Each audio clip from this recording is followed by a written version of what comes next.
hatinya sebening kaca. Bila mata tertuju pada gadis pendiam, caranya tak sama menggoda janda lincah. Assalamualaikum warahmatullahi wabarakatuh. Perkenalkan, nama saya Jusman Rohim dari jurusan Pendidikan Agama Islam, kelas PAI 2B. Baiklah, dalam video ini saya akan membahas tentang pemikiran filsafat Ibnu Rushd. Kalau dia senyum tandanya hatinya mau.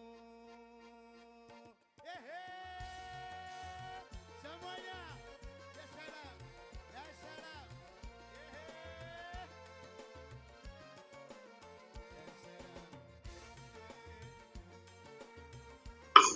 Baiklah, yang pertama kita akan membahas tentang biografi Ibnu Rushd.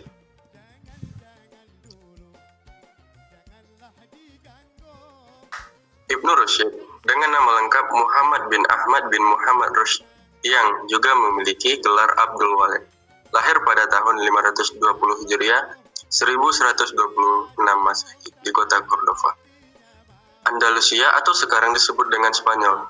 Ia adalah seorang filosof Islam terbesar di Eropa pada zaman Averroes atau pertengahan, di mana hal ini sudah turun dari keluarganya yang sudah tercatat melalui kakeknya sebagai tokoh ilmuwan. Ibnu Rushd tumbuh kembang menjadi anak yang memusatkan perhatiannya kepada ilmu pengetahuan.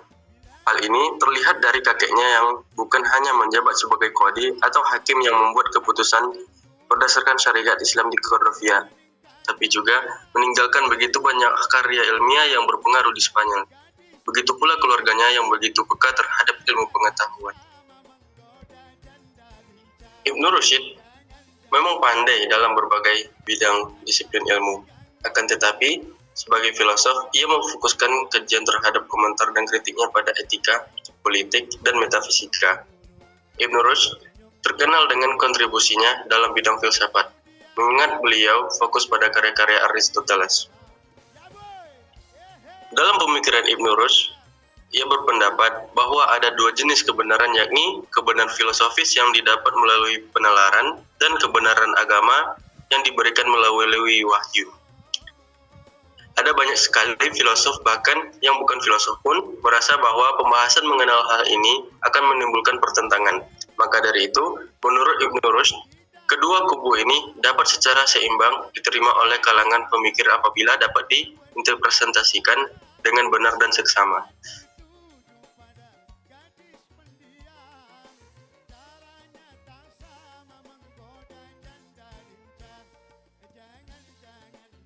Pemikiran selanjutnya dari Ibnu Rushd yakni harmonisasi antara agama dan filsafat, di mana di sini ia mengungkapkan bahwa untuk melaraskan agama Islam dengan filsafat tidaklah saling bertentangan. Demikian pemahaman yang tepat atas ajaran agama membuat kebenaran yang sama dengan kebenaran yang ada pada filosofis, meskipun diungkapkan dengan bahasa dan tulisan yang berbeda. Ibnu Rushd mengarahkan bahwa filsafat adalah saudara sekandung dan sesunan agama. Maka dari itu, tidak akan ada pertentangan antara wahyu dan akal, filsafat dan agama, para nabi dan Aristoteles. Karena semua datang dari asal yang sama. Hal ini didasarkan pada ayat-ayat Al-Quran dan karakter filsafat sebagai ilmu yang mengantarkan manusia kepada pengetahuan yang sempurna. Hubungan antara agama dan filsafat memberikan pandangan yang orisinal dan rasional, di mana hal ini mampu menangkap pikiran rasionalitas dalam agama maupun filsafat.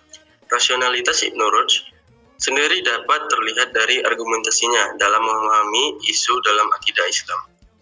Ibnu Rushd juga mengakui kebebasan benar adanya dalam aksi diri manusia. Dengan begitu, ia berhasil melakukan rasionalisasi terhadap permasalahan antara aliran dan dalam Islam. Selanjutnya, asumsi Ibnu Rushd terhadap hubungan antara filsafat dan agama. Ad-din yujibu at-tafalsuf. Agama dan mendorong untuk berfilsafat. Pandangan tersebut senada dengan yang pernah dikatakan oleh Muhammad Yusuf Musa, bahwa karakter Al-Quran mengajak untuk berfilsafat. Dikarenakan hal ini didukung kuat oleh dalil yang ada pada Al-Quran yang menganjurkan untuk berpikir kritis dan mendalam mengenai alam manusia dan Tuhan. Anna asy-syar'a fihi dahirun wa batinun, bahwa syariat itu ada dua dimensi, yakni lahir dan batin. Lahir untuk para ahli fikih dan batin untuk para filsuf.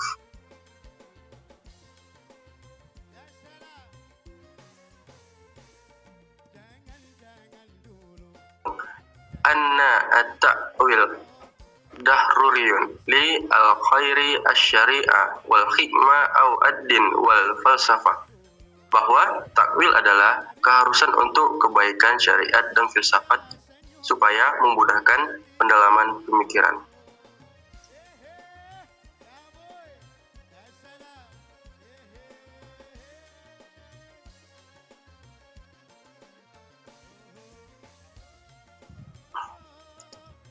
Selanjutnya, golongan manusia menurut Ibnu Rushd.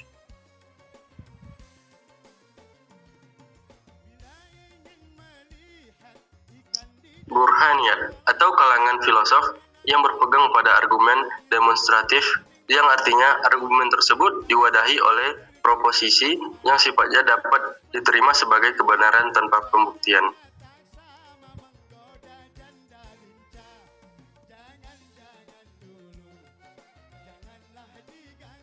Jadaliyat atau pemikir atau teori yang berpegang pada argumen yang sifatnya dialektik atau tanggapan yang didasari sifat zani atau perkiraan.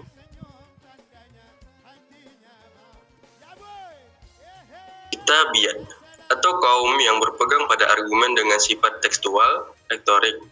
Artinya, pendapat yang mereka terima didasari oleh emosi dalam diri dibandingkan dengan akal logis.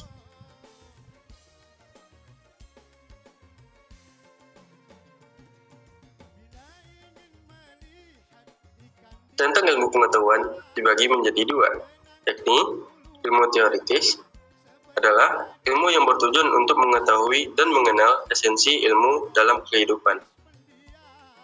Ilmu praktis yaitu bertujuan ilmu yang dapat diamalkan dalam kehidupan sehari-hari. Menurut Ibnu Rushd, syariat diturunkan untuk mendidik manusia agar mengetahui kebenaran, pengetahuan serta pemahaman. Hal ini dimaksudkan supaya manusia melakukan perbuatan yang benar dan memiliki pengetahuan yang benar pula.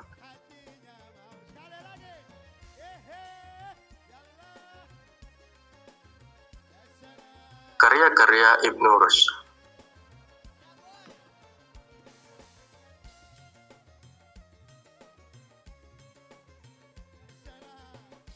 Al-Kulliyat fit at-Tib.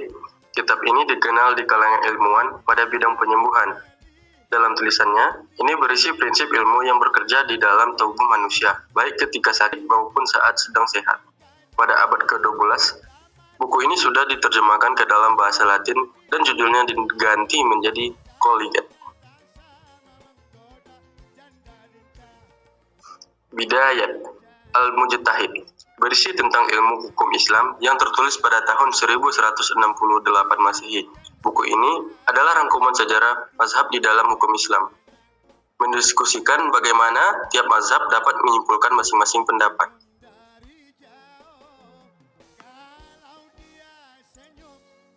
Salah satu karya utamanya dengan judul The Incoherence of the Incoherence atau Tahafut al-Tahafut, di mana karya ini berisi tentang pembelaan pemikiran rasionalitas, dan karya Al-Ghazali yang berjudul Tagahud al-Falsifah. Buku ini berisi tentang bentuk keselarasan antara iman dan filsafat.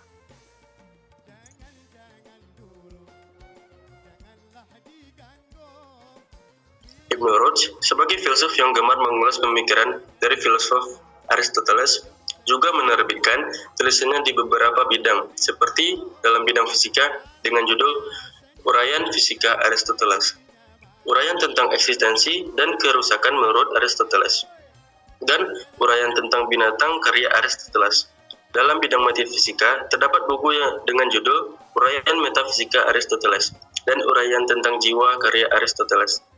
Terakhir, dalam bidang karya astronomi berjudul Uraian Meteorologi Aristoteles.